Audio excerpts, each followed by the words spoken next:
Level 0, before the skyline, before the towers, before the lights, there was the line. A single line on paper, a street. And that street decided how life would move, because the layout of streets is the invisible code of civilization. It decides where we walk, where we stop, and where we meet. It shapes what we see, what we buy, what we feel.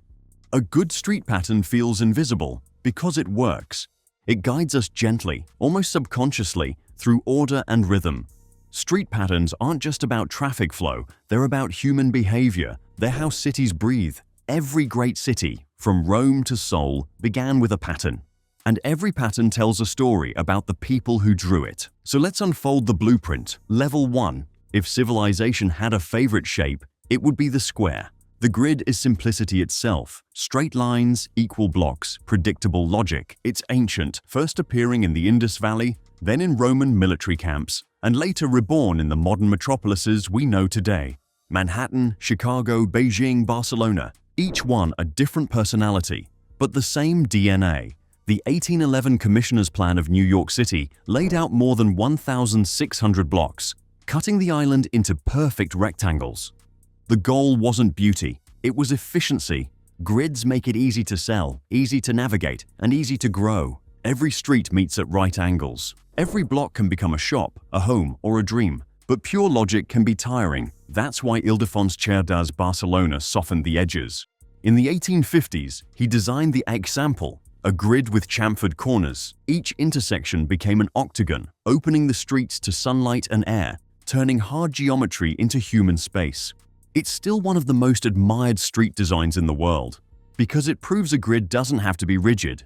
It can breathe. In Chicago, rebuilt after the Great Fire of 1871, the grid became a symbol of rebirth, democracy in design, where every plot of land was equal, every street connected. Psychologists say humans love patterns because they reduce cognitive load. We feel calmer when we know what comes next.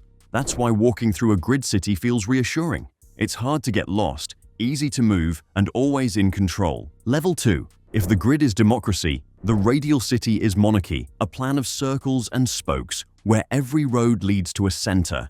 It's geometry used for symbolism, not simplicity. It tells you something important lives here. The roots go back to ancient Rome, where military camps were built around central forums, but the style flourished centuries later in Baroque Europe, when cities became stages for power. Think of Paris, redesigned by Baron Haussmann under Napoleon III. Grand boulevards slice through the city like rays of light, radiating from monumental squares such as the Place de l'Étoile, where the Arc de Triomphe stands. Those long vistas weren't just aesthetic, they were strategic. Wide streets prevented barricades during uprisings and created clear lines for parades and troops. In Washington, D.C., Pierre-Charles L'Enfant used the same logic. His 1791 plan for America's capital was symbolic democracy carved in stone. Broad diagonal avenues intersecting a calm rectangular grid leading directly to the Capitol, the White House, and the Lincoln Memorial. Every line told you who held the power, but also invited you to see it. Moscow follows a similar pattern, concentric rings and radiating roads, each layer telling a story of growth, from medieval Kremlin walls to modern motorways. Even New Delhi, planned by the British in 1911, adopted the same formula, a radial garden city crowned by Rashtrapati Bhavan, the president's residence. The psychology is powerful. Radial cities draw your attention to the center, the place of authority, the axis of meaning. They make citizens feel connected to a shared heart while reminding them where the power lies. But that grandeur comes with a cost. It's beautiful to behold, difficult to live in. Radial cities can confuse visitors, bottleneck traffic, and challenge expansion. Level 3. Now, we leave the draftsman's tables and enter the maze. Some cities never had a plan. They simply happened. They grew like coral reefs, layer upon layer of life, adapting to terrain, walls, rivers, and time. Venice, where streets are canals and every turn feels like chance.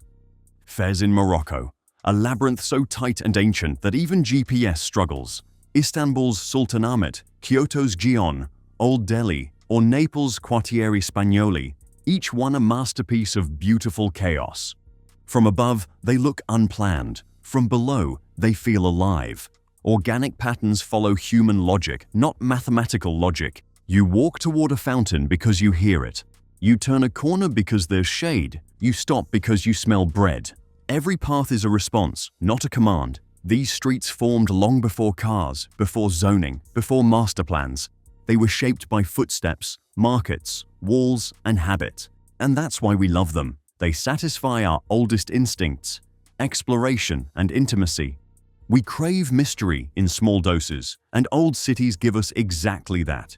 You get lost, but in the best way possible. In Venice, the maze forces you to slow down. You see reflections in water, light on brick, sound echoing through alleys. The city makes you feel human again. Urban psychologists call this wayfinding pleasure. Our brain's reward for small discoveries in complex spaces. Level 4. After World War II, a new dream arrived. The dream of quiet streets and private lawns. The industrial city was loud, dirty, and crowded. People wanted peace. Enter the curvilinear pattern. Instead of right angles, we get soft arcs. Instead of endless intersections, we get loops and cul-de-sacs.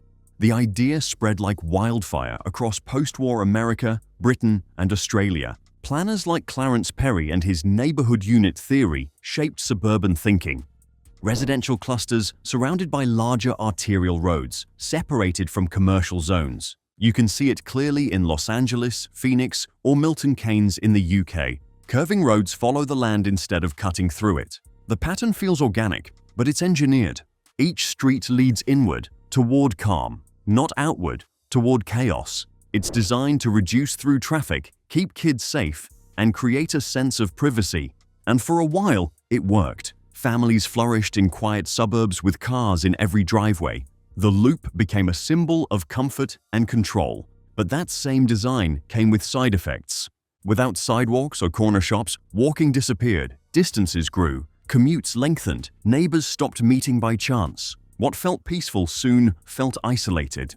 Urban designers now call this suburban fragmentation. When everything connects only by car, social life suffers. Still, the curvilinear plan survives because it speaks to something deeply human, our desire for retreat. We crave rhythm in the city, but we also crave refuge from it. The pattern may be suburban, but the feeling is ancient. The instinct to draw a circle around what's ours. Level 5. Sometimes the smartest designs aren't new, they're corrections. The superblock, or superilla as they call it in Barcelona, isn't a new invention. It's a reinvention of the grid, redesigned for people, not cars. When Barcelona realized that its famous 19th century example grid had become overwhelmed by traffic, the city took a bold step. 9 blocks became one superblock. Cars were banned from cutting through. Speed limits dropped to 10 kilometers per hour. And inside? Cafes, playgrounds, small trees, benches, open air. It was as if someone pressed reset on urban life. Noise pollution fell by almost 40%. Nitrogen dioxide levels dropped 30%. Pedestrian space tripled. The street stopped being a corridor and became a living room. But the superblock idea didn't stop there. Shanghai, Portland, and Los Angeles are experimenting with their own versions, turning entire neighborhoods into micro-cities within cities. The beauty of the superblock is balance. It keeps the order of the grid, the predictability people love, but gives it back its soul. It proves that efficiency doesn't have to mean speed. Sometimes efficiency means peace. Psychologists studying these new districts found something fascinating. People walk 70% more when cars are absent, because when space belongs to humans again, they instinctively reclaim it. The superblock is not anti-car, it's pro-life. A pattern that says streets are not for passing through, they're for staying. Level 6. In the 20th century, cities fell in love with the car. And for the first time, streets were designed not for people, but for engines. The result was the hierarchical road network, a pyramid of movement. At the top, highways, below, arterials, then collectors, then locals, and finally the dead end, the cul-de-sac, each level feeding the next like gears in a machine. You can trace this pattern across the world: Phoenix, Houston, Dubai, Singapore's new towns, Milton Keynes in the UK, all built on the same logic: efficiency through separation. Residential areas separated from shopping zones, offices from leisure, pedestrians from vehicles. It sounded ideal on paper, But real life isn't a flowchart. In these cities, you can see your destination across the road, yet you must drive 3 kilometers around to reach it. Children can't walk to school without crossing 6 lanes of traffic. And every errand, every friendship requires a car. That's the paradox of the hierarchical plan. It organizes movement so efficiently that it kills spontaneity. And when energy prices rise or public transit falters, the cracks appear fast. Congestion grows at the top of the hierarchy while the lower roads sit empty. That's why modern planners are now breaking the pyramid. Cities like Portland and Melbourne are redesigning arterial networks to include bike corridors and micro-mobility paths. They're punching pedestrian shortcuts through the walls of suburbia. Level 7.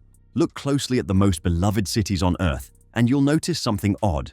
None of them follow one pattern. They're hybrids, messy, layered, contradictory, and that's what makes them feel real. Take London. Its ancient Roman grid still hides beneath medieval alleys, overlaid by Georgian squares, Victorian boulevards, and post-war ring roads. It shouldn't work, but it does, because every era left its fingerprint. Or Tokyo, a living collage, the old Edo maze in Asakusa, modern grids in Shinjuku, radial loops from elevated expressways, and narrow lanes filled with lanterns and laughter. A perfect hybrid between discipline and chaos. Istanbul is another example, half European, half Asian. Its street network bends with both continents' rhythms, markets weave into mosques, highways meet ancient walls. Singapore, too, beneath its ordered housing grids, lies a design philosophy blending British colonial planning, Malay kampong traditions, and hyper-modern smart city logic. Hybrids are not mistakes, they're evolution. They remind us that cities aren't designed once, they're designed forever. Every generation edits the map a little more. Psychologically, hybrids excite us. A purely geometric grid can feel monotonous, a maze can exhaust, but a hybrid keeps us alert, alternating order and surprise, predictability and play. That's why tourists love wandering Paris or Rome. They move from straight boulevards into twisted alleys, from monumental spaces into cozy courtyards. Each transition triggers curiosity and relief, a natural dopamine loop. Level 8. The next evolution of street design isn't fixed, it's fluid. We're entering the era of adaptive streets, networks that learn and respond like organisms. In Songdo, South Korea, one of the world's most advanced planned cities, fiber optic sensors monitor traffic and waste in real time. Traffic lights shift dynamically based on flow. Underground systems vacuum garbage straight from apartments to recycling plants. No trucks needed. In Amsterdam, smart intersections change priority to cyclists during rush hour. In Copenhagen, adaptive lighting follows pedestrians, dimming where no one walks to save energy. In Barcelona, digital panels monitor noise, temperature, and air quality block by block.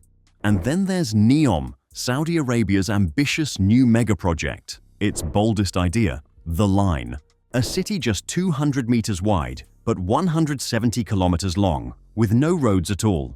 A linear pattern powered by AI and renewable energy, promising that no journey will ever take more than 20 minutes. Whether it succeeds or not, the vision matters. It challenges the core assumption that streets must always be fixed lines on a map.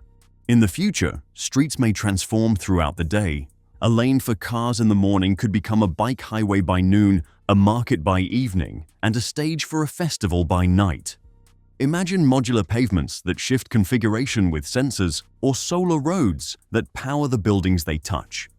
Think of digital curbs that allocate parking, deliveries, or play space by demand.